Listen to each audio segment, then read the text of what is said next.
friends. Marxism has played a central role in Indian political thinking and since the time of the foundation of an independent. It transited India nation-states in 1947 and indeed Marxist ideas became highly influential within the nationalist movement from the 1920s. This was not specially related to the role of the Communist Party or parties, whose electoral strength has been largely confined to one of the two regions of the country, but to the much wider sway held by the Marxist thought among other political parties and institutions in post-independent India. Marxist derives ideas were at the heart of the economic thinking of leading figures in Congress, most notably Jawaharlal Nehru, and the main oppositions to these the Congress leaders in the period before and after independence. First, the country's socialists and later the socialists were profoundly influenced by a Marxist worldview. These intellectual predominance and found expressions in institutions such as the Planning Commission and in many universities. In prestigious institutions such as the Jawaharlal Nehru University in Delhi, Marxism has been almost the dominant paradigm. But Marxism is many different things and far from being a monolithic body of thought as is often implied and by its supporters and detractors alike. It is an evolving traditions of many often competing streams articulated and by the particular in the singular historical circumstances in which they find themselves. To perhaps Marxism when people make their own history, but they do so under circumstances inherited from the past. But Marx also observed that inheritance and traditions and from the dead generations like a nightmare on the brain of the living. Such a image seems unfortunately and to be only to opt because India and Indians in inheriting Marxism as one of the traditional of post-enlightenment thought mainly inherited a particular version of Marxism. It was dominant because it was articulated and propagated by a powerful state, the Soviet Union, and which appeared at once to provide an alternative model of economic development and to be the only force capable of resisting the first fascism and then United States and then United States. The ideology restrained its capacity for inspirations mainly for the leadership of the various nationalist movements in the colonial world as a means of the forcing imperial power to grant independence and as an alternative path to economic advancement and industrialization free from influence of the capitalist world. From a view of the social changes and whose the historical actors and world classes, Soviet Marxism was one where the agents of conflict and the changes were the nations and the nation-states. India inherited a translated and reformulated version of the Marxism because the event and which occurred far from India and little apparent significance into India these events and were political rather than the philosophical. Yet they critically determined how one of the key philosophical traditions of the 19th century came to be represented in India and how they came to represent India. Now I will narrate one article that is from Berlin to Bombay via Moscow. The mainstream of the Marxist traditions before 1917 what might be called the classical Marxism, or perhaps even Marxian Marxism, was focused on the possibilities of social changes in the industrial advance capitalist West. Given Marx's own German origin and the fact that the latest party in which he claimed alliance to Marxism was a German social democratic party, clearly placed Berlin as a symbolic home for the pre-Bolshevik Marxism. Now I will say that the Marxist tradition that argued that capitalism could only be considered where the productive forces of the society had reached such a level as to place the working classes into the position of comprising the vast majority of society. This would thereby create the material circumstances for resolving the great contradictions of capitalist society, that it provided the productive capacity for abundance, but its exploitative social arrangements condemned humanity to immense inequality and alienations. The political project of Marxism then was to win the class struggle in the advanced capitalist world. Now, where did this leave the working classes in the less developed region of the world? Proletariat was not only not in the majority, but where it was the tiny minority confined to those parts of the economy where the capitalist production relations prevailed. There was the little discussions in Marx's writing about the role that the workmen could play in the colonial world and in countries just beginning their integration into capitalist economy. In crucial example of such a country was, of course, Russia. Capitalist relations and of the productions existed only in certain enclaves of the economy, and the political structures of further development was captives.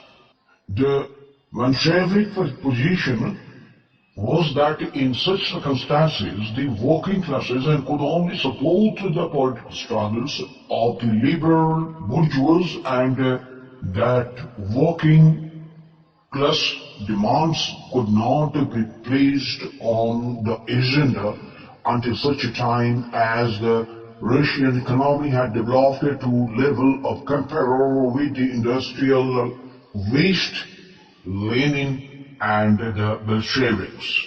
On the other hand, developed the argument that the Russian bourgeois was too weak to perform what could be its historic tasks, and to say that it was not only possible but necessary for the working classes to take the initiative and taking the independent political actions to overthrow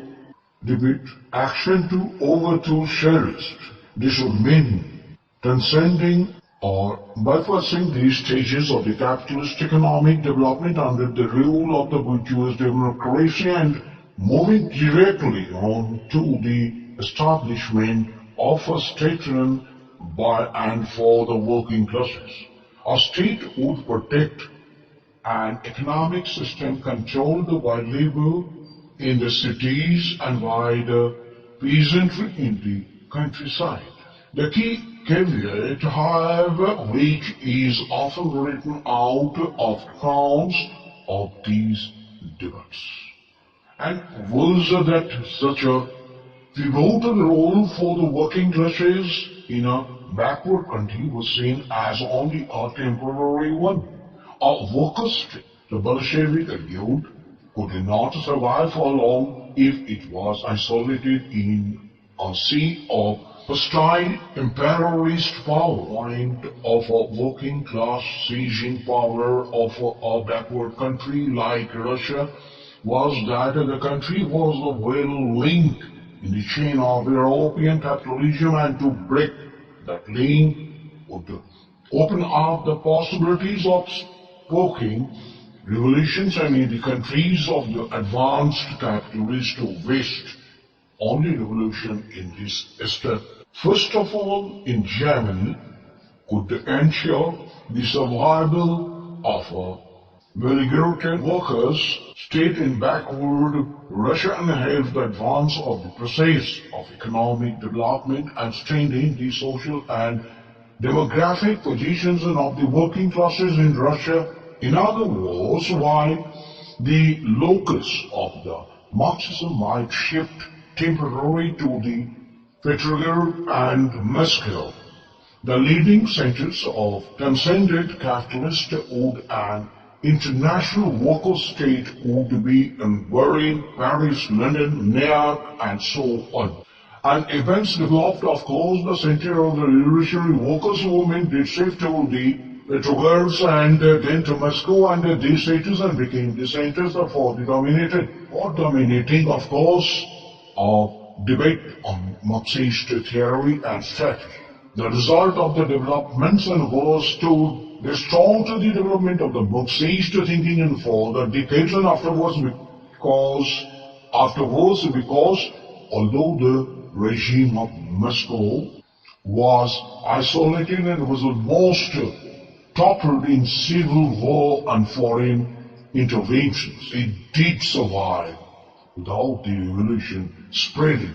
But in the process of surviving, the Soviet regime destroyed the every features and which a cluster Marxism would have seemed to be crucial to identify a worker state alone line similar to the Marxist analysis of the Paris Commune, most notably control and production of the producers and control the states and by origins, by organs controlled and directly by working people.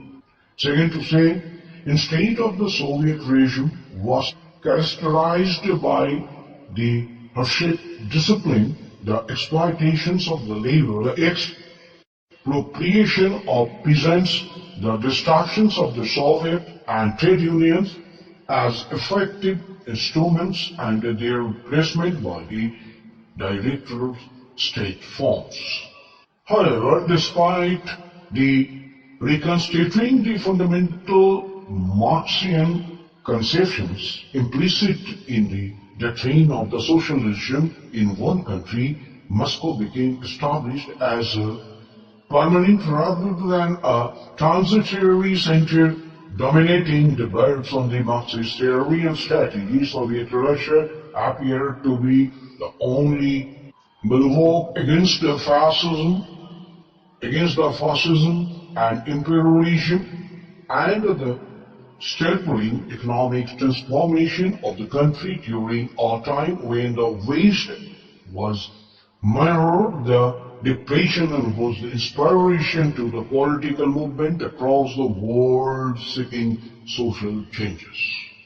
Now to say, when Marx's ideas began to filter through the screen of the British political control into the Indian subcontinent from 1920s, the process of the transformations of the mainstreams and Marxism was almost complete for the young activities attracted to the blazing Communist Party of India, that is called CPI in Bombay. Moscow was the unquestioned center of Marxist thought and increasingly an instrument of Stalin's foreign policy ensured that an questioning of our view from the Kremlin was expunged from the Communist Party's intentional. The Marxist stream at which the CPI drank was, from the very beginning, the metamorphosed stream of Soviet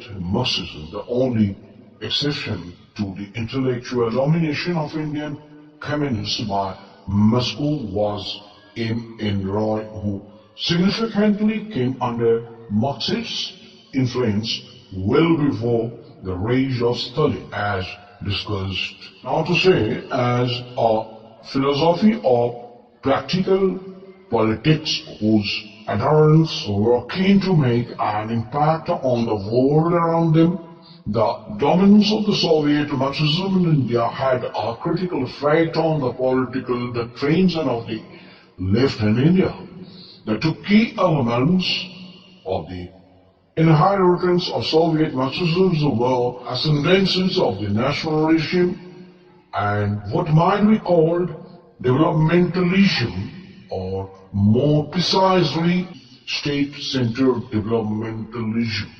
To this part one, Shenye shared in his important study of the engagement between Marxism and nationalism in India observed that the definition of what it meant to be a communist in India became those who argued for a necessary relation between the class struggle and national struggle. As he also points out, however, there was no theoretical imperative or logical necessity governing these conclusions. The reality was that most of the activists drawn to Marxism in India were fundamentally nationalists seeking a more militant inspiration to their nationalism than was provided by Indian National Congress, and who wanted to be found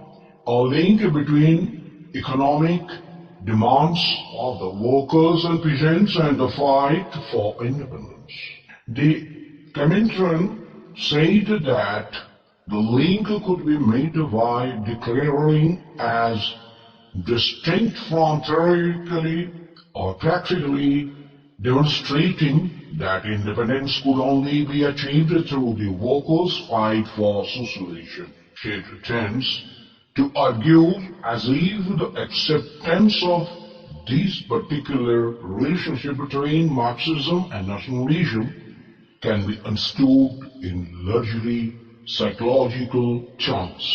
When the ascendancy of nationalism and Soviet Marxism was the outcome of political expediencies rather than the working out of contending philosophical notions. On the first question, nationalism, there were a number of major debates between the Cominterns during earliest era of resistance from 1919 to 1922 about the nature of the political role of the nationalism in what were termed the colonies and semi-colonies.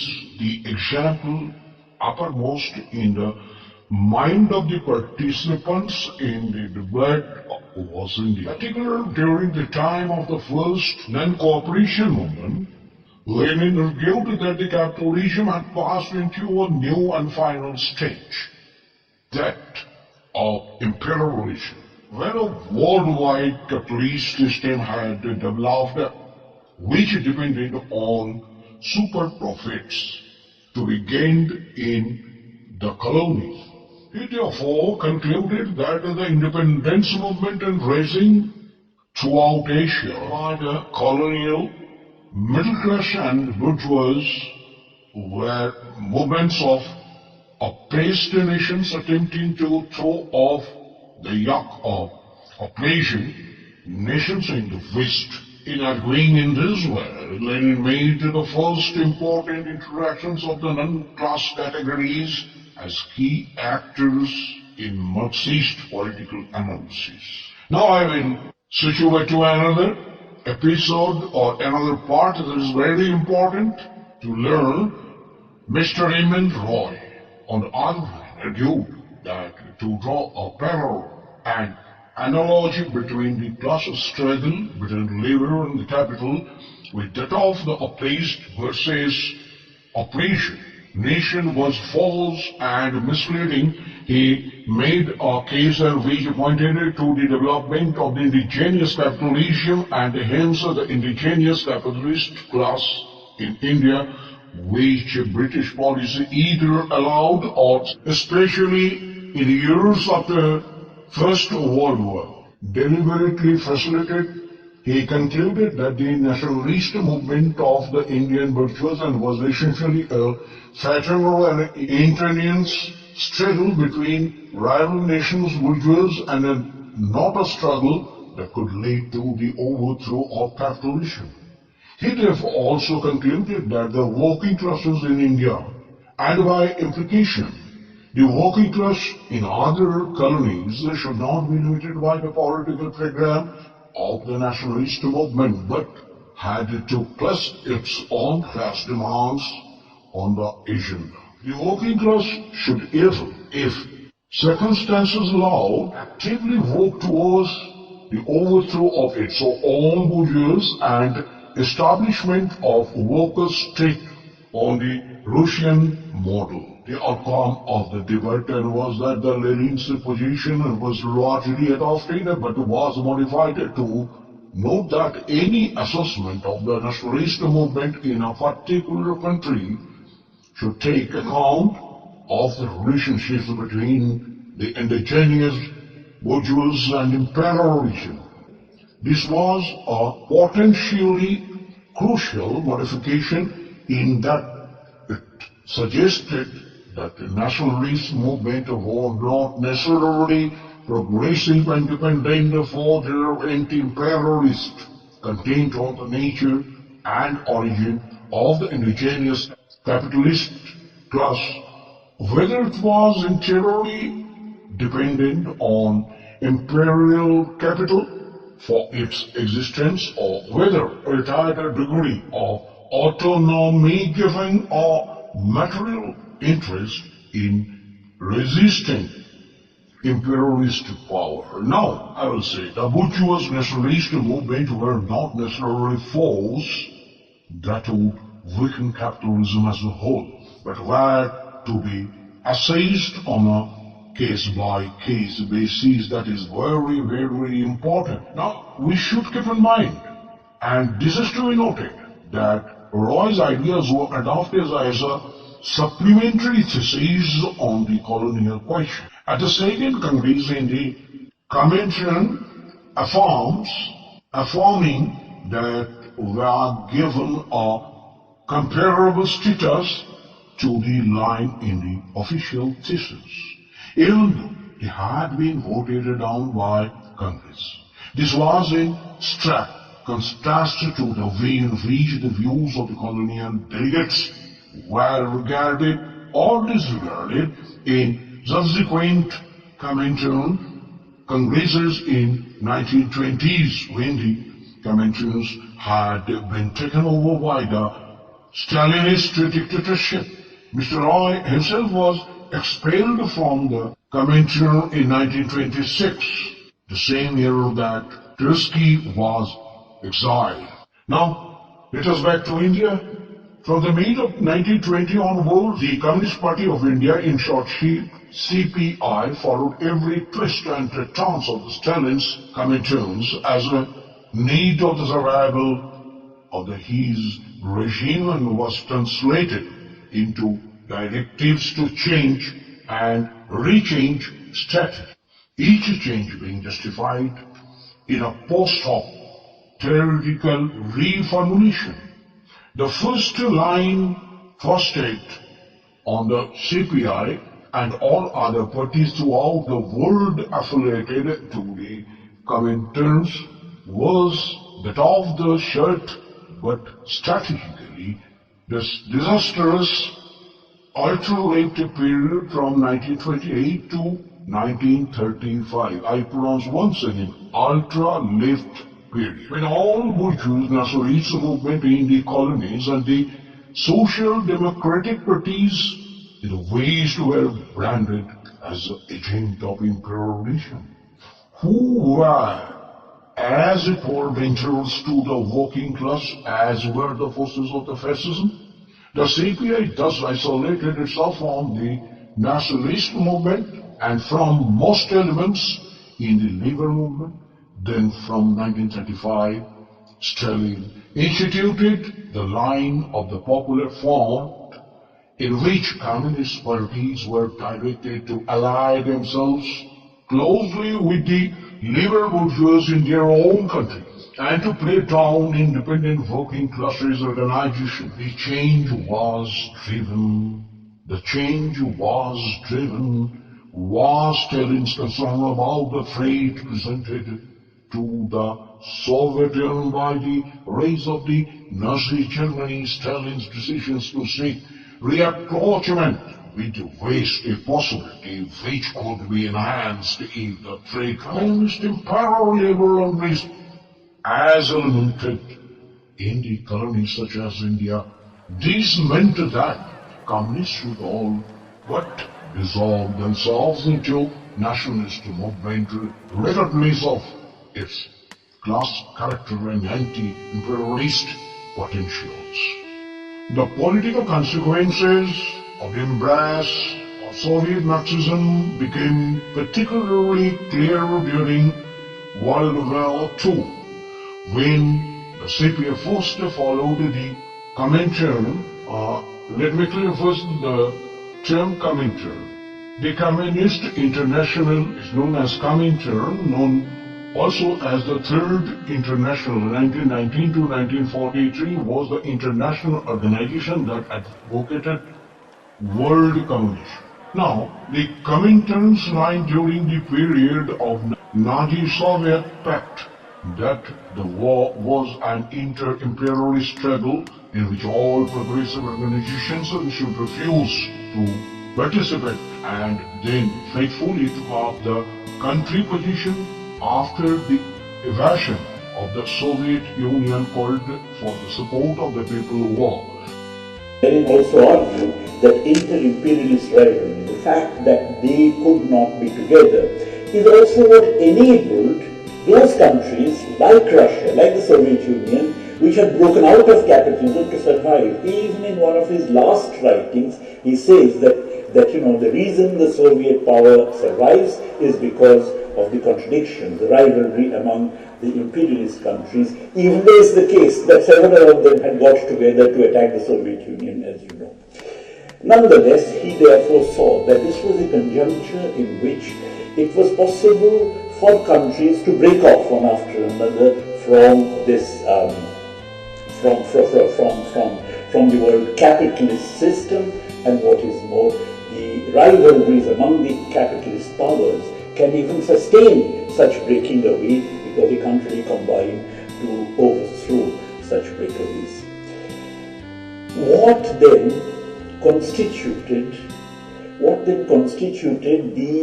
the obstacle to revolution? If it is the case that the situation is right, the conjuncture is favorable, then it turns out that, really speaking, the absence of revolutionary praxis must arise because of the fact that significant sections of working class leadership could not recognize it that way. Significant sections of the working class leadership did not see the revolutionary possibilities within this conjuncture. And if so, if you are going to wait till they have seen this, then you would be missing a historic opportunity. It followed, therefore, that it's become very important, if necessary, to go it alone. Now, you know that it was not only the right Mensheviks, but even someone like Julius Markov, who was whom Lenin was very fond of, who had been his friend since the old Iskra days, was really opposed to the Bolshevik Revolution. And why Julius Markov? Zinoviev and Kamenev had been opposed to the Bolshevik Revolution. The bulk of the Central Committee of the Bolshevik Party itself had been opposed to the Bolshevik insurrection, at which point Lenin had said that I'm going to take it to the rank and file. So the point is that the idea of making a united front with elements who are vacillating is going to tie your hands down. It's going to allow the historic opportunity to really move away from you, that you'll miss. And therefore, it behoves the revolutionary to go it alone if necessary in a situation where this united front is going to work against, or by united front, I mean, having allies, having friends, waiting for others to come over to your point of view might actually make you miss the opportunity. This was something which was not only true as far as Russia was concerned, but it is something which even happened at the level of the international As you know, apart from the Second International, Kautsky and Markov had set up an alternative international which was referred to as the 2.5 International, because they were much closer in some sense to the Bolshevik position than the Second International had been. It's a kind of middle position. But Lenin said we must have nothing to do, not just with the Second International, but also with the 2.5 International, because it's going to tie our hands down. Now this idea is, of course, something which is understandable. But it had two implications which I want to draw your attention to. The first implication, of course, is that there were many countries in which, even in this conjuncture, the revolutionary attempt, if made, might fail. And in fact, in Germany, it did fail. And outstanding revolutionaries like Rosa Luxemburg, Karl Liebknecht, Eugene Levine, they were all executed in the process of carrying out this revolutionary task in Germany, failure after failure of the German Revolution. Walter Benjamin traced the emergence of fascism to the failure of the German Revolution. But in such a case, what happens then? At what point then you decide that, look, revolution is not working out, and it becomes important to form united fronts with others in order to keep the fascist forces at bay, which actually had become and rose to prominence in the 30s.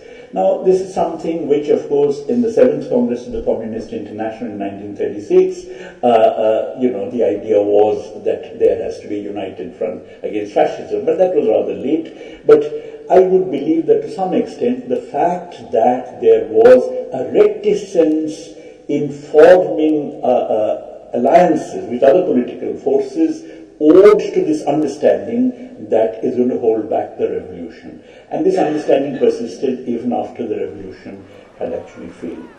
The second aspect of this, which I want to draw your attention to, is the fact that if you say that go it alone, okay, go it alone may be a contingent historical necessity. But go it alone does imply that a situation may arise in which the dictatorship of the proletariat gets converted to a one-party dictatorship. The party that actually decides to go it alone. Now, it arises because of a historical contingency. But subsequently, it was actually theorized by Stalin to say that, look, every class has to be represented by one party. It followed, therefore, that the proletariat had to be represented by one party, and therefore the dictatorship of the proletariat necessarily meant a dictatorship of the party, which was making a theoretical virtue of a contingent historical necessity. And consequently, it is something which had a very important role in the fact that subsequently the proletariat in the Soviet Union got depoliticized, and change of line provided the opportunity for the CPI to operate legally and to cooperate with the British force, but caused bitter alienations in between itself and the mainstream of nationalist thought, and was to tint CPI with the era of the betrayal for years after the war. Now the Comintern itself was of course dissolved during the war as a gesture of the conciliation to the Western Allies. The ultimate gesture which indicated the extent of its degeneration from coalitions of anti-capitalist parties to the bureaucratic arms of the Soviet states. But beyond these more extremely examples of the audiences to Moscow, the phenomena of the close political relations from Kremlin declined in the post-war period following the Stalin's fate, Khrushchev's secret speech, and damage to the Soviet standing following the evasions of the Hungary in 1956. Yet with the gradual disappearances of over political influences from Moscow, the stamp of the nationalist thinking which marched during the early days of Comintern remains indelibly attached to the left in India, apparently resistant version of the Soviet Marxism, such as the emanating from Beijing in 1960. Now, the practical political effects of the nationalists' orientation and which pervaded with the left and the labor's movement has been that it has constantly been confronted with the problems of how to differentiate itself and effectively from the party identified as the representative of the national virtues. The Congress party, Congress was always able to identify itself as the leading party of Indian nationalism, and the CPI lived in Me Too. Moreover, what it was as the key issue of facing the country, and while other Marxist-influenced and currents such as the socialists mounted a major challenge in the predominance of the Congress in the pre- and post-independence period, their influence had wanted by the 1960s. Now the split in CPI in the early 1960s has often been portrayed as a reflecting of the split between the Moscow and Peking. It was fundamentally over the question of how to analyze the place of the Congress in the social changes in India and how to relate to the party politically. The problem of the differentiations has been particularly acute concerning of the other key inheritance of the Soviet Marxism's state-concerned developmentalizations, and one of the main points of inspiration and provided by the Soviet Marxism was that of the Soviet Union itself seemed to demonstrate that there was an alternative way to bring about the development of the forces of productions, and which did not involve the creations of the bourgeois ruling classes and surrenders the international capital. Soviet Marxism was centered not on the project of the transcendence and capitalism through class struggle, but on the project of the using the state to mobilize the resources of an independent national state and behind attached economic barriers in order to define the new state's autonomy and to allow it to join the rank of the economically developed and politically powerful state advanced toward the phase of building socialism in the Soviet Union and China was synonymous with the building of industry and farming with tractors. It was the Marxism that Nehru found attractive. The model of the Soviet Union led to the state-directed and planning and strict regulations on the movement of the capital and technology in and out of India, and that has dominated policies of the Indian state since. And Marxism presented in this way with developmentalizations and virtually its central idea was readily able to be co-opted and was indeed ideologically integrated into the edifice of the Indian state. Being thus co-opted, Marxism was largely stripped of its optional possibilities, and the left was reduced to bring a number of the alternative parliamentary parties and offering a political program which appear not fundamentally different from that of the Congress. That is very important. At the height of the left influence in 1960s to 1970s, the CPM became the handmaiden of Indian Gandhi's campaign of anti-population. The CPM took office in West Bengal on a wave of the working classes and raised them, but soon found itself locked into an enclave within the limited rather than of the expanding its options for political activities.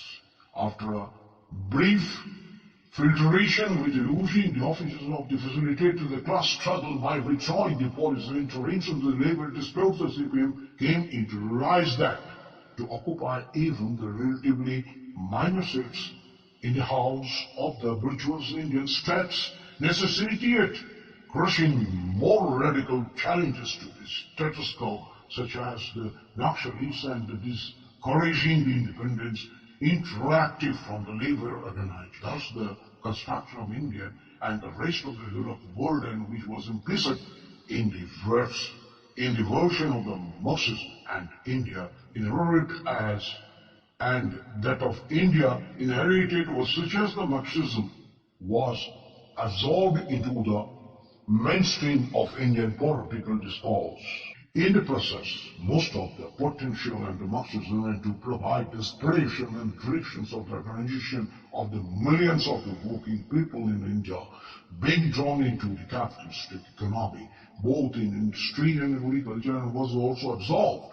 Rather, Marxism became one of the tools of Indian state in its development project.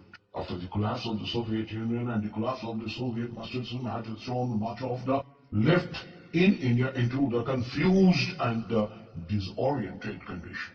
The political practices of communist parties in India has, at least since the 1950s, been little different from any social democratic parties in the world, but the example of the Soviet Union provided an inspiration for what the communists were in theory fighting for. This ideological veneer was also very important for the cadres of the party in maintaining the sense of the difference from the communists and the socialists, and for the sustaining the idea that the communists were the most principled fighter of the state directions and over the economy, even though planning was the part of the mainstream thinking in the post-independent. Now, economic liberation has presented the left with the challenge of the two senses. Firstly because the economic restructuring with which it is associated has had a major effect, both positive and negative, on the social globe, which have been the left's traditional constituencies, and secondly, in the sense of the liberalization has resulted in to facilitate the collapse of the post-independence economic nationalists, consequences that India's path to development lay through a relative disengagement with the global capitalist economy. Now, the people of India began developing the mass movement for independence from the British Empire, and to the same time, ruling institutions and advanced capitalist world were being shaken by the shock of the World War and a surge of unrest amongst the working people, a surge of unrest amongst the working people, which in places reached the revolutionary proportions. These events brought the influence of the Marxism into the forefront of the radical and working classes of politics in India in a new and unprecedented way. The coming together in the anti-colonial, anti-capitalist movement and its interpretations from a Marxist perspective inevitably followed through to the Indian political sense. The Indian independence movement, which was previously informed by ideals of the religion and models such as the Irish independence movement, came under the influence of new philosophical and political traditions, and that sought to challenge the conceded bourgeois liberation. But this new idea had been developed in the context of an urban industrial capitalist world and foresaw the overthrow of social operations by a class of people which hardly existed in an economy and society such as India. But despite the pretensions to difference, the Soviet Marxist path to modernity was in fact one which was largely defined by capitalism, success meant national state sovereignty and industrialization. And eventually the difference were to be symbolized of failure rather than success. Soviet-style economics were often able to establish the elements of a heavy industrial base, but were uniformly incapable of making the transitions to the mass consumer economy with the collapse of Soviet Union and its satellites. The surrender of economic control by the Chinese communists and plenary among the advance of Second World War, Soviet Marxist stance bereft and discredited. But the question remains, after so many years, more than 200 years, I will say, why Marx remains relevant in an Indian context. In the early year 2018 marked the bicentenary of Karl Marx, a philosopher and thinker who is partially understood without being read by the critics.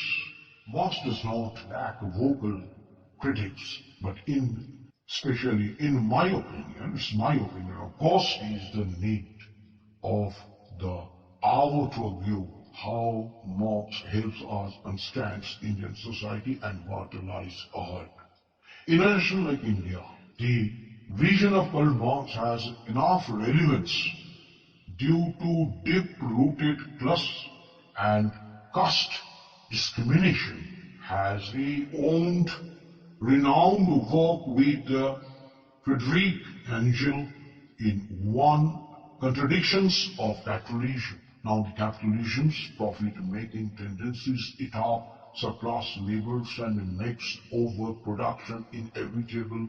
This means capitalism keeps facing recurring crises. Marx read history through the lens of class struggle. It's not sat in the chamber, collected some information, wrote something for the poorest, and living in a lavish life. Class in Marxism is determined by one's relation to the means of productions. Marx don't want the idea of socialism. There were the socialists before Marx. However, Marx and Engel did come up with the scientific socialism, the word scientific socialism, in contrast to the utopian socialism that existed before. Now the million-dollar question, how the Marxist ideology relevance in India. Their ideology, social theorists and political leaders in India who reject Marx theory based on incomplete knowledge, just like the people elsewhere in the world. Indian opponents of the Marx have two types of opinion in Marx theory. Firstly, Marxist theory was only relevant to the 19th century Europe, and the circumstances today are a lot of differences because the age changes, socio-economic structure of living changes, the thinkings, the thoughts of the people changes. That's why it is not befitting. Second, Marxist theory may be relevant to other countries, but not in India because Marx never wrote about the caste system. Means, Indian basic problem is casteism. Besides the casteism, this is the separate class category, how the Marx theory will be befitted in India. But let us not forget that Karl Marx was one of the first thinkers to draw the sharp attention to the highly deleterious impact of the caste on India's society, and it's the causal link with the relations of the productions. In his famous essay, I would like to emphasize it, the future results of the British rule in India. Karl Marx categorized the Indian castes, the major decisive impediment to Indian progress and power. Precisely in social terms, Marx argued that the caste system of India was based on the hereditary divisions of the labors, and which was inseparably linked with the unchanging technological base and subsistences economy of Indian village community. He said that the economic system classifies labor into the manual and the mental. Mental labor possesses a higher value of the manual labor possesses the lower value. The latter gains the prominence respects in any hierarchical system, while the former languishes at the bottom of the social structure. The society based on the exploitations of labor exploits the manual labor most intensely, especially the but most manual labor, for example, an engineer of the factory worker would have to unimaginable difference in income, position, exploitation, livelihood, lifestyle, and other orders. Majority of the upper caste populations are engaged in the mental labors and the lower castes carry out the manual labor. Marx did address the Indian issues, calling the caste-based communities small and extremely ancient in capital, but he does not give a concrete solution of that burning problem. That is the basic question. Problem is there. The acceptance of the problem is good. The explanation of the problem is better. But it would be best if there would be the solution. Today, there is labor unrest nationwide under the present Modi government, jobless growth, skyrocketing unemployment, rapid unlashing of neoliberal policies, which have created a colossal gap between the different sections of the society in terms of the wealth. And after getting all the information and basic data from a reliable source, I would like to say that the 73% of the nation's wealth is in the hands of just of the 1% ultra-rich people. Should not we realize that the Karl Marx theory on the contradictions and the crisis of the capitalism remains most of the relevant for Indian democracy? Caste-based labor determination is an addition to the Marx theory in labor, but it is not our responsibility to alter Marx's theory according to the Indian context. Indian problems should flow according to its own principal characters, and the solution will come automatically within the labor class. It need not any schooling. For the caste as the identity is a decisive factor. If this is not done, it will be injustice to our own people. In political terms, India needs robust democratic welfare regime which needs detailed study led by an experiment. For the first time in India, an alliance between the communists and Ambedkarists has happened. The Bahujan Left Front, BLF, is creating new political space for the downtrodden. This approach combines the understanding of both Marx and Ambedkar. That means the best of the thing, best of the channel will be accepted and amalgamated for the betterment of the future or to solve the struggle in between the nation. As India never witnessed a revolution, and Indian society is comprised of the monopoly, virtues and feudal relations, Marx's theory of the inheritance of class and Ambedkar's theory of the inheritance of the caste need to be synthesized, put into immediate perseverance for the emancipations of Indian populace. If the Indian left formulates this understanding on a border level, just like the Nepal communists, some radical improvement could be brought about by the beginning of the Marxian welfare regime with the Ambedkar socio-economic reforms. In simple terms, this vision will be an extension of annihilation of class combined with the annihilation of the caste to front of the classes and casteless society, and which is dissolving. And many efforts are being going on to the success of these efforts, these concepts. Marx remains relevant because capitalism essentially is based on inequality of the worse order, and socialism in Indian condition can provide an answer to both the classes and caste questions. We must not willingly accept a social order based on inequality of a kind.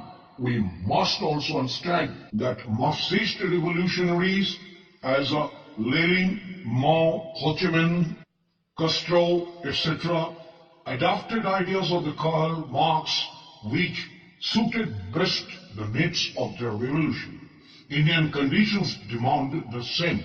Applications of the Marxian principles cannot be the same everywhere, as Marxism or scientific socialism itself is a dynamic force which demands changes in the application according to the place and condition. With this all, let us look forward to realizing Marx's vision of a more equitable society. Now, for the purpose of conducting Marx's analysis in Indian society should be to outline a roadmap of how to end the multifaceted exploitation of Indian people. The primary goal of any revolutionary movement in India should be directed towards the elimination to the system of the social and class exploitation which escape to the largest mass of the humanity in any single country in the thrall of oppressions. In terms of the numbers, Indians poor constitute the single largest contingents of the world's poverty stricken. There are poorer people in the countries of the sub-Saharan Africa, but in the sheer number of the goal of eliminating world poverty cannot succeed without the eliminating of poverty in India and South Asia. This is the striking note for the day. I repeat once again, I will repeat several times that there are poor people, there are poorer people in the countries of the sub-Saharan Africa, but in sheer numbers, the goal of the eliminating world poverty cannot succeed without the eliminating of poverty in India and South Asia. This is all for today. Thank you. Bear with me.